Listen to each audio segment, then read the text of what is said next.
for sure is that this show is going to keep going every single day. I think, I mean, unless, something goes wrong or whatever it is, but I'm certainly enjoying doing this every single day.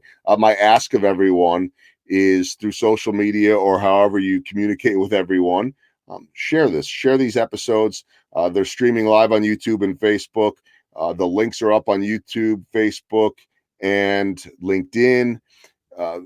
Just share it. I think that there's a lot of material here that hopefully people can learn from, that people will take inspiration from, or at least just be entertained or have something to do at whatever point of the day, whether it's live or later on. I want to thank my title sponsor, Enterprise Bank and Trust. Those guys are so busy right now, and so I appreciate the partnership with them in helping support our community.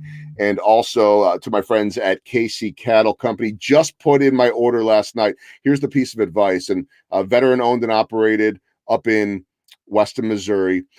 So these guys, led by Patrick Montgomery, have all served our country, and now they are serving us that beef, and they deliver to all 50 states. So you can find that on the website. They deliver and make a run down here to Kansas City. They're in such high demand. They've had so much attention nationally after their hot dogs received all the attention that they did from, I think it was Food and Wine magazine, that a lot of times what they have will sell out. You just got to check back every single day. So some of what I wanted the other day wasn't there over the weekend. By last night it was. So I placed our order. We got a bunch of ground beef, some steaks, and their new bratwurst, these bacon, I think it's like bacon cheeseburger bratwurst or something. It sounds good.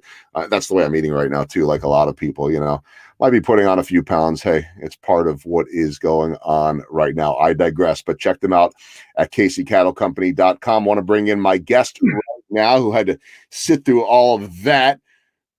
But that's okay, because I've known him for 2-3 years. Grant Gooding is the founder of Proof Positioning. They do things that are way over my head, or maybe sometimes inside my head, artificial intelligence. And that's just the simplest way of putting it. But Grant, by the way, we were talking before we went on, I'm already getting on a sidetrack here, about the haircuts or the lack thereof for both you and me and so many others out there. It's looking pretty good though, man. I don't know what to do except spike it up. My 6-year-old yesterday goes, "Dad, cool mohawk." But we are living in uncertain time. I mean, like there is a different fear that exists in doing business now. Like at any given time, my 2-year-old could run in here and educate us all that he saw a bunny in the yard. It's bizarre times for sure. Yeah, or he might come in and just tell you that he's got a poop. I don't know. I mean, anything's good. I just bring this up because on my other daily podcast, which is a national baseball podcast with Victor Rojas, who's the Angels announcer, we had on Burt Blyleven, Hall of Famer, the other day, and somehow the discussion did turn into poop. We're at a point right now where it doesn't matter, whatever, within some parameters, obviously. Okay, I digress. Before I talk about the pivot that you guys have and what you're seeing right now, which to me is so fascinating, the psychology of all of this and the way everyone is pivoting and or not. I really, really want to talk to you about that. But because you'll do a better job of it than me, I could read from your website and all that. Explain what Proof is, what you guys do. So we're essentially just a market research company, but we specialize specifically in what's called emotional data, which is kind of a new emerging field. Emotional data essentially is the exact opposite of big data. So big data is something that every company is sitting on. It's customer tracking information, it's purchase history, it's demographic data. It's essentially the who, what, when, where, and how. The tricky thing is that while big data is incredibly valuable for operations to make your organization more efficient and profitable, it can't tell you one very important thing, which is why any of those things happen. Why did this customer stop purchasing? Why did they start? Why can't we get them to buy this product? Why can't we get the penetration in this particular market that we think we should? Big data can help you track behaviors, but it can't help you understand why those things happen. So all we do exclusively is work with this why data or emotional data, and help organizations understand this is the reason these things are happening. And when you know that, it's really easy to adjust. It's a very and be successful. And it's really exciting stuff. It will be the future one day when we start to get a little bit better at aggregating and combining emotional data with big data. We always, so many of us always hear, if you follow, Simon Sinek, you hear about finding your why, but that's more of a personal thing, right? I mean, it's, why do I do this? Why do I broadcast? Why do I, and it's not just, well, I love baseball or I'm living my dream. No, why do you do what you do? Or I like to phrase it as, what gets you up out of bed every single day? That's always, it's not, well, I want to pay the bills. Like what motivates you? What excites you? That's an individual thing. Mm-hmm. This is trying to figure out, and you correct me if I'm wrong or go where you want with it. This is trying to figure out why your customers, why your clients, why those maybe in your ecosystem react or do what they do when they do it. Yeah. And it turns out that there's some people way smarter than us that discovered about 20 years ago that the smart part of our brain, or the logic part of our brain, the part of our brain that does like geometry and stuff, actually doesn't even really participate in our everyday decision making. So when it comes to purchasing a product or a service, or tuning into a podcast, or the smart part of your brain really isn't even hardly paying attention. All of our decisions, regardless of how their complexity or scope, all really exist in that emotional part of our brain, that kind of lizard brain, as it were. So we developed a way that helps us separate those two, so that we can understand when the emotion brain is making a decision and when the logic brain is kind of creating complexity and dirtying up the data. And we can help people understand viscerally, these are the emotions associated with why people are making a decision or why they're not making a decision. And it can help you kind of create a little bit of like a concreteness around that personal why, right? Like that personal why is important because it creates your drive and makes you sticky and interesting. But if people don't think it's interesting, you need to figure that out. Mm-hmm. And maybe you're not too far off. You're maybe a degree or two. But being able to understand your customers' emotions and why they're doing those things can really help bring some clarity. All right, I want to delve into these times right now. This is where I think that we can help a lot of people that are watching, and I see that there are a bunch of people right now that are streaming this live, and others will watch it later. But you wrote a fascinating blog recently, and I'm looking at that right now. And first off, I think in your opening, your opening couple sentences were ones that would resonate with anyone, no matter what. You wrote, everyone is adjusting. Everyone. Organizations are laying people off. Daily routines are being altered. Supply chains are being disrupted. And business models are pivoting fast. And then you said that there's one thing that's going on right now, and it has to do with accessibility, that people right now are more accessible than ever. Let's talk about that a little bit, because we're all always so busy. I still feel like I'm really busy with the pivot, but we've never seen anything like this before in terms of accessibility, have we? It is kind of unprecedented. And you are busy, by the way. You're like the hardest working man in broadcasting right now, dude. Like, you got so much stuff going on, brother. It's hard to keep it straight. Including, well, look, hey, I got my Joel words on. Nice. I like it. I got. By the way, I have no socks on right now, but I have slippers on. Why not? That's a pivot. It's a pivot. So people are accessible, and it's kind of funny. I made a joke. I think I said something like, "There's no out of office replies," which is a huge irony because everybody's out of the office. But it is. We do have this kind of unprecedented level of accessibility, and it's something you should take advantage of. And the premise of that article was to really give people a different perspective, because as I talked about earlier about how kind of our smart brain doesn't participate in a lot of our decisions, it's a reactive part of the brain. Now, your brain really only has one job, which is to keep you alive. That's it. It's not to, create beautiful things or write music or poetry or solve problems or anything like that. Its fundamental primary job is to keep you alive. So that's what that's your initial instincts are. So when something threatening happens, like this event, your brain wants to protect it. It wants to protect you. So it's kind of like contract, contract. And that's why most organizations go immediately into cost cutting mode. We got to cut our costs. We got to protect our balance sheet. We got to protect our P&L. That's why they lay people off, which, by the way, is not. And there are many instances where it's inevitable, right? Like the restaurants and some retail where there's really no other option. But rushing to lay somebody off is generally not a good business decision. It's extremely expensive to find good people, train them, and get them effective. And to lay people off at the whim is usually a terrible business decision. But again, we're reacting. It's a fear-based mechanism, and can't help it. So I'm trying to show a different perspective here. So when we look at really great organizations, growth-oriented organizations, they're all doing the opposite, at least our clients. They're doing the opposite of what most people are doing right now. They're learning and they're investing a lot in research. So it's actually something we didn't really anticipate, to be completely frank, but they're saying, okay, we know that most of our supply chain, most of our channel partners or something, they're going to be doing this. So we'd like to maybe buy some or figure out what they're doing so that we can make a move right now that's going to put us in a better position when we come out of this thing. And that's what they're saying to me. They're like, we want to come out of this better. We don't want to get through it. We want to be better when we come out.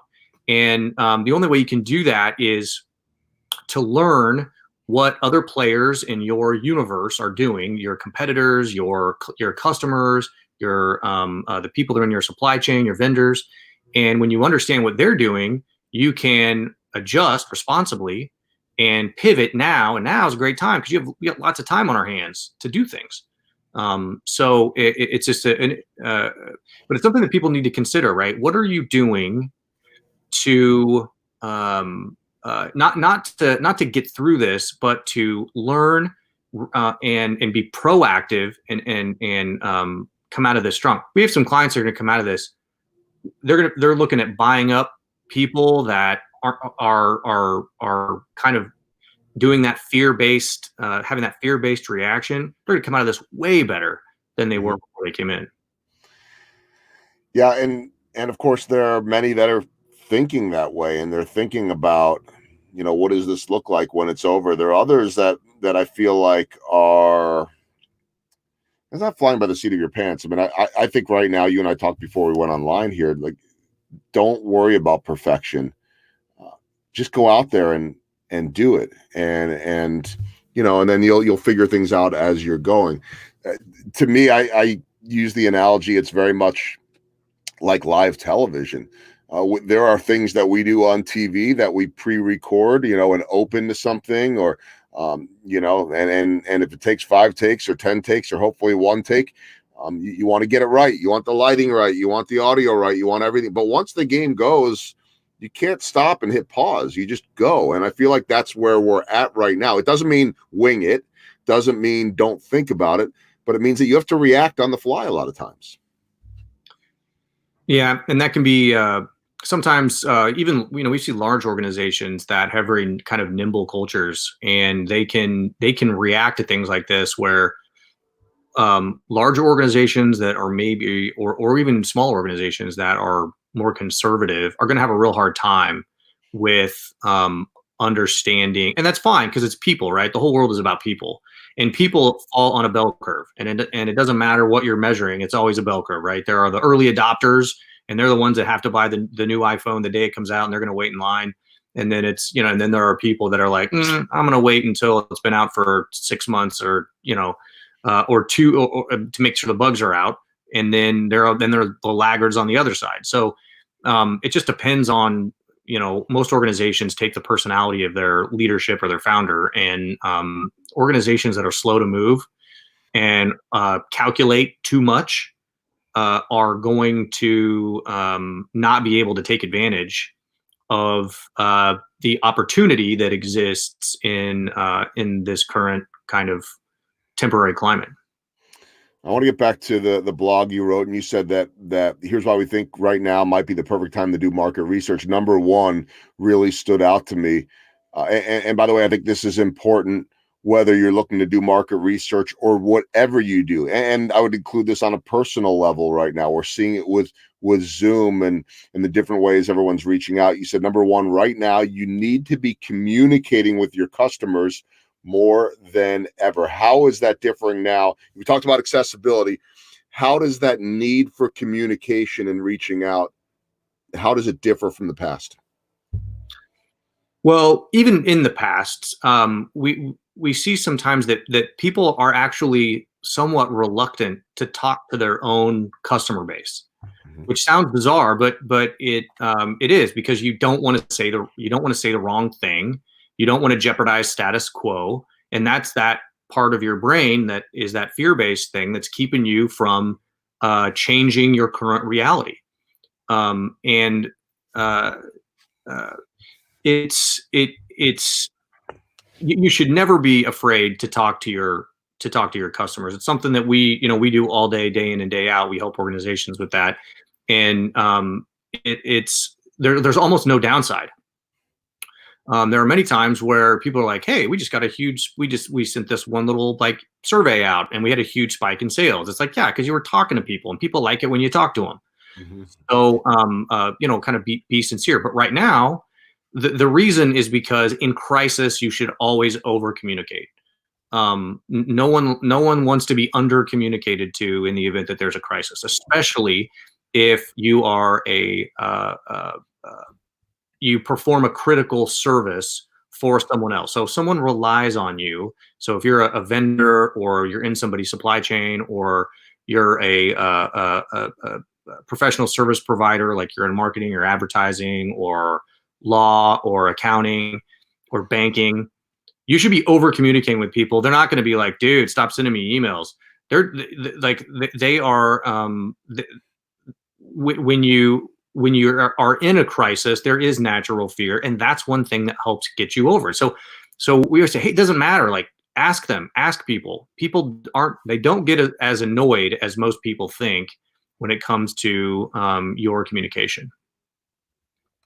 It's really interesting, and it kind of makes me wonder a little bit. I mean, I operate the same way. Certainly in my baseball world, what's the right time to reach out to someone, even face to face in the locker room or talking to management? They're busy. I don't want to get in the way. You don't want to. I always have this personal mantra of, when I walk into a room, I don't want people walking the other direction.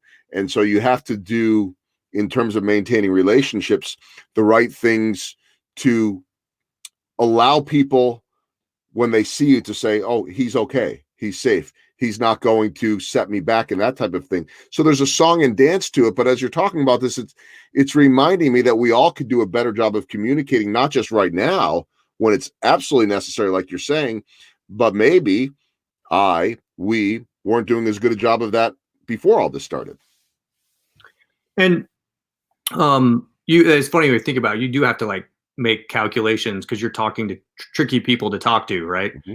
And which is its own kind of interesting skill set. But most people don't communicate with their customers as much as they should. And a lot of times what they'll do is they'll lean on, well, we do a lot of email communications, and we send them a bunch of content and stuff. And we always say, well, that's fine. That's good.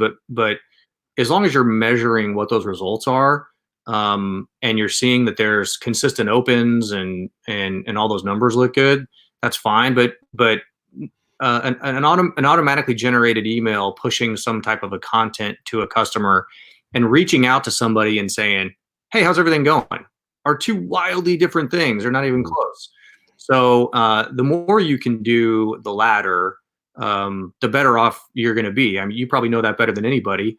If you tried to go up and talk to and every time you went up to talk to a player, you're trying to get something, it probably wouldn't get you very far. So you probably have to have, "Hey, how you doing? How's your family? How's your mom doing?"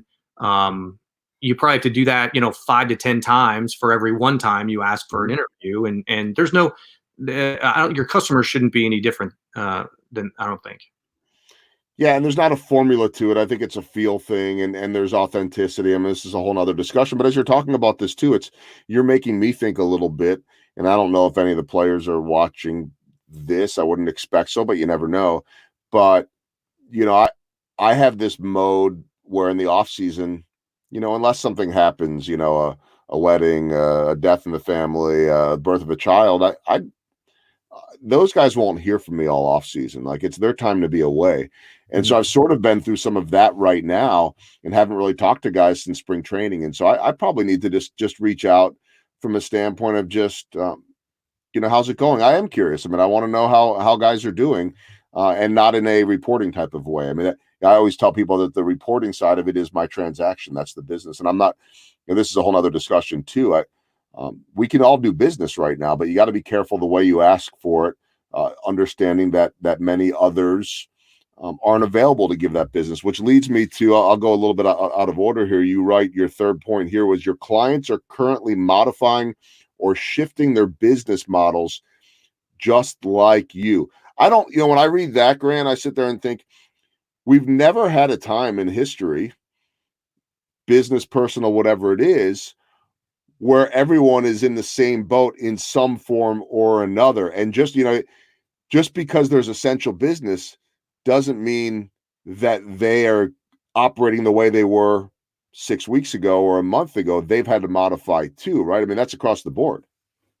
Yeah, and one of the things that we wanted to point out in that article was you should ask which of these pivots, because pivots can be business model pivots, or they can be slight modifications to the existing processes that an organization currently follows. Ask what those things are, right? There's nothing wrong with asking, and we call those hypotheses, and I'll explain how we use those in a second. But just go and ask them, and because I'll tell you, there's going to be a few of those that when this is all over, they're going to look back and they're going to go, we didn't do that because we didn't think that it was going to work, or there was some fear-based mechanism that kept us from doing it. We were forced to do it against our will, and actually kind of worked out okay. So some of these modifications are going to be permanent. Well, it's critically important that you understand what those permanent modifications are, because if this is a customer or someone that's in your supply chain, you have to know that. I mean, you have to know that stuff in order to successfully operate your business. So it's good to ask, and you'll get someone to tell you. Well, what you just created, we call a hypothesis.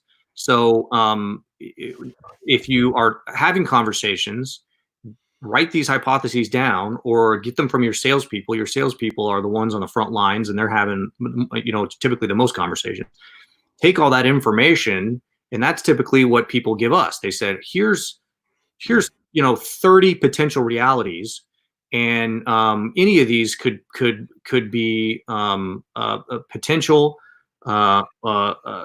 pivot that all or some or none of our clients are making. Can you figure out which ones are most likely?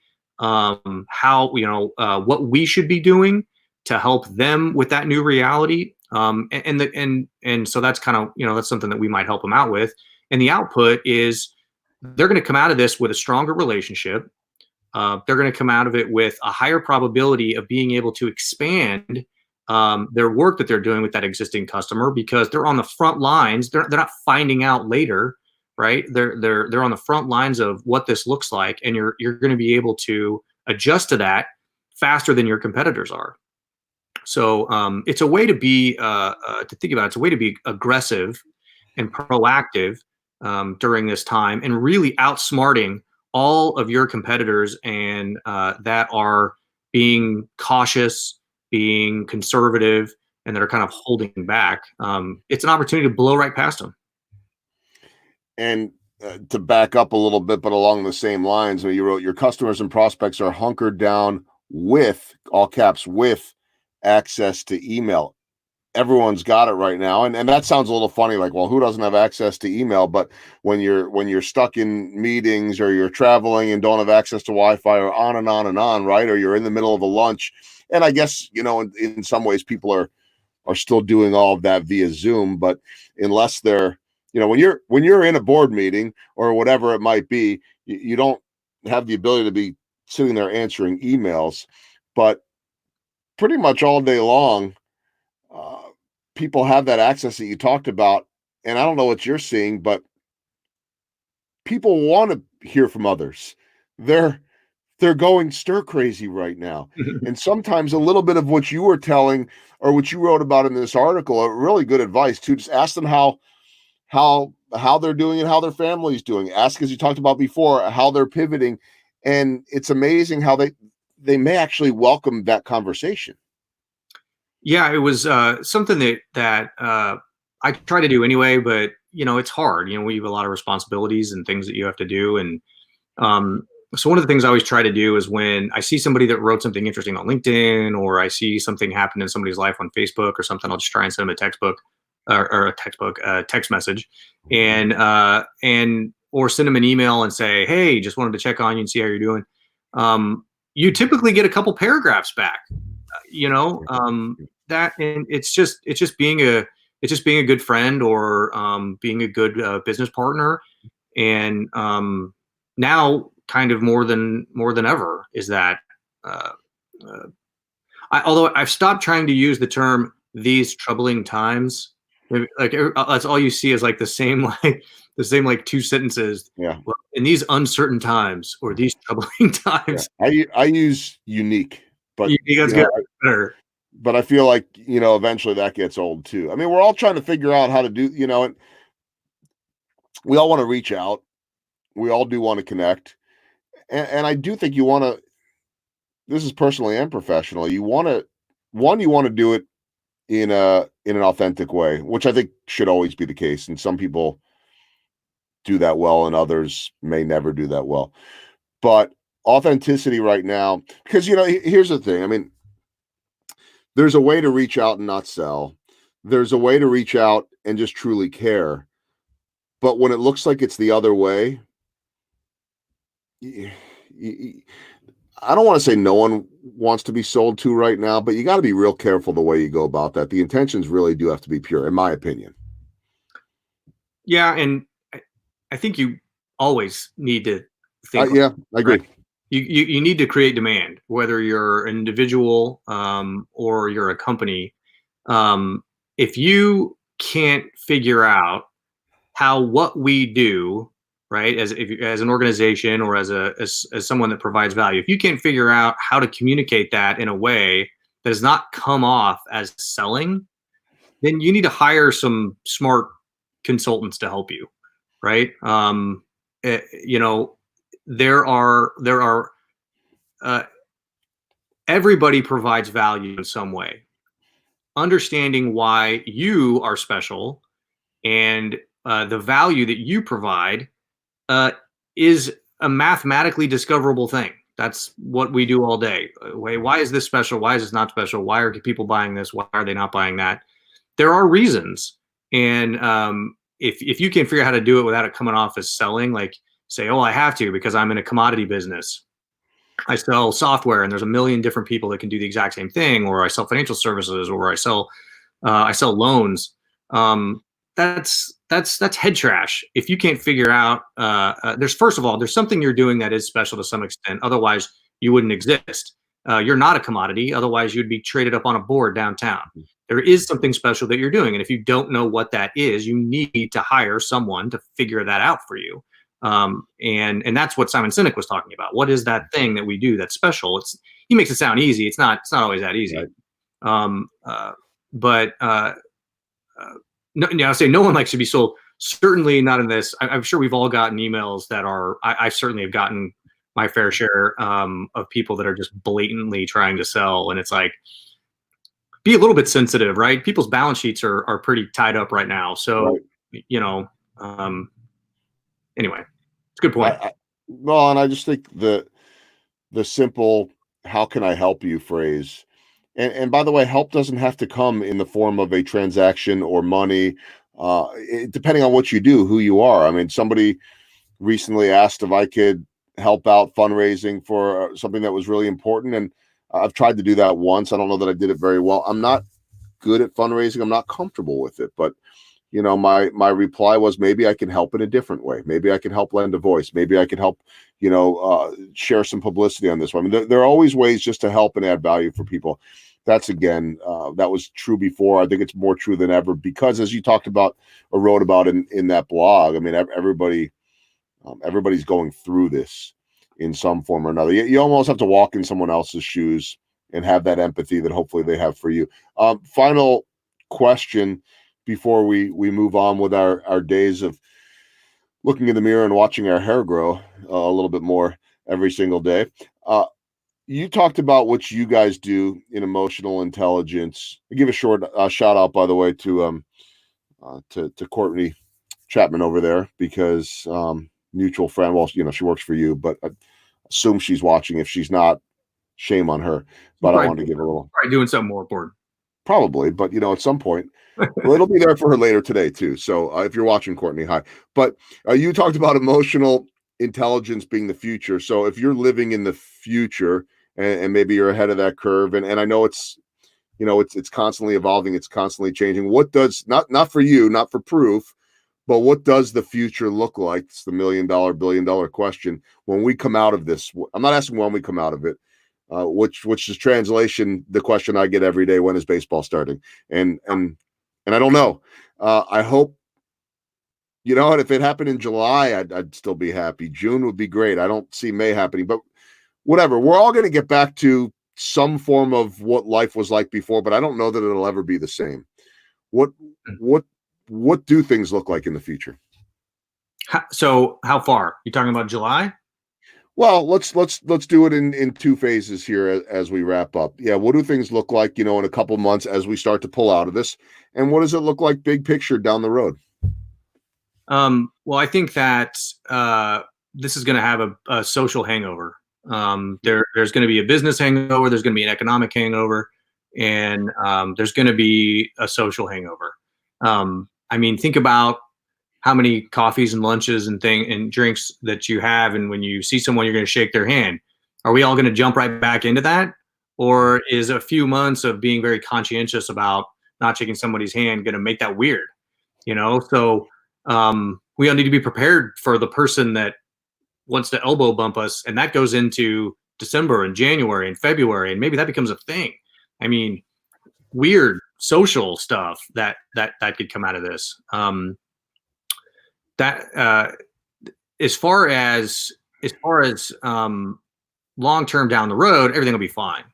I think that we'll get back to natural economic and business demand at the beginning of 2021, where we'll start to see things a little bit more normal, depending on how the election goes. That always plays a big role, but that's how I think it will be fine. It's a hiccup in the scheme of human history. It's a weird hiccup, and hopefully we'll learn how to deal with it better, because I think that there are lots of things that we could have done better. But that's fine, right? Hindsight's always 20/20, but hopefully we come out of this learning how we can maybe deal with this situation without collapsing our economy, because we put a lot of people that live paycheck to paycheck out of work, a lot. Mm-hmm. And some of it is going to be an inevitability, but we need smart people to think through that and figure out a way for that not to happen again. Well said. I couldn't agree with you more. I know thanks for playing along, because that was about as open-ended of a question as an interviewer could ever ask. And then you could have turned back to me and said, well, where do you want me to go with this? But you did that well. And we could have gone everywhere with it, but it's an interesting take, because I do think, one, when you think big picture, by the way, much easier said than done if you're just trying to put food on the table. This is a hiccup in the history of time. It doesn't feel like one in the moment, but we're in a moment, and it's a moment that doesn't last 1 second or 1 day or 1 week, but in the grand scheme of our lives and this generation and this era, it's exactly what you're saying. How we react to it, how the experts, the politicians, the medical community, everyone, how they react to it and pivot will certainly have a little something, I think, to say with it. So I think we're on the same page there. If anyone has interest in what Grant and his team is doing over at Proof. It's fascinating stuff, and I know that they can help you. The website has been up there the whole time, proofpositioning.com. They do phenomenal work at Proof, and I suspect that and I know that you, Grant, you love all of this stuff. This will continue to evolve, and you will continue to learn new things every single day, right? There's one thing I've learned. It's that I don't know that much. So I Yeah, just, you do. I do my best to listen, and the world is full of wisdom. So go out there and talk to people, right? Yeah. Isolation is a torture, a mental torture for a reason. Go out and talk to people. It's the best thing you can do right now. Yeah, and we're seeing more of that. People are meeting neighbors, myself included, that they've never talked to before, that they're waving to, and yeah, as I say this much too, like, what do you have to lose, right? Yeah. Like, just break out of your shell a little bit, whatever your personality type is, and it feels good to have a little bit of that connection. So, Grant, you and I will get back to group texts and all the things that we do to pass the time, for better and worse. And feels like there's an inside joke there. I don't know what it could be. Yeah, it's worse. Right? Yeah, probably. Hey, I appreciate you spending time, and I can't wait till we can do it in person. Stay safe. Have fun with the kids and the family, and I look forward to seeing you for coffee or lunch or happy hour and at the ballpark, hopefully sometime soon. Still got my tickets. I'm not giving up on it. Not yet. Don't do it yet. So, all right, Grant, I'll talk to you. Appreciate you doing this. Thanks, brother. All right, I'm going to take Grant offline for just a second. I'll say goodbye to him in person if he doesn't drop off in just a moment. Really fascinating discussion. I knew it would be. Grant's one of the smartest guys that I know. He would not agree with that, but that's fine. I'm saying it here, and he's offline now, so he doesn't have a say in that one. Appreciate everybody watching. Again, if you are looking to order from a local company, Wagyu beef, veteran owned and operated up in Weston, Missouri. They'll deliver to you. Check them out. Their social media is at Casey Cattle Company. You can go to their website, caseycattlecompany.com. And that's going to do it for another episode of Rounding the Bases Live, presented by Enterprise Bank and Trust. I have a really interesting discussion tomorrow. I'm going to visit tomorrow with Toriano Porter, who is a journalist and an author, and he's the youngest member of the editorial board at the Kansas City Star. And he is so involved with the community, and especially the minority community. And we're seeing such high rates of members of the African-American community here in Kansas City and throughout the country that are being affected at much higher levels, much higher rates than others in terms of being affected by COVID-19. And he has been writing about that a lot. I want to get his take on that. There's a lot of depth to why that is happening. And he's one of my favorite people in town. So hope you will join me for that. Have a healthy and a safe Wednesday, or whenever you're watching this. And we'll check you back here next time on Rounding the Bases Live, presented by Enterprise Bank and Trust. Thanks, everyone.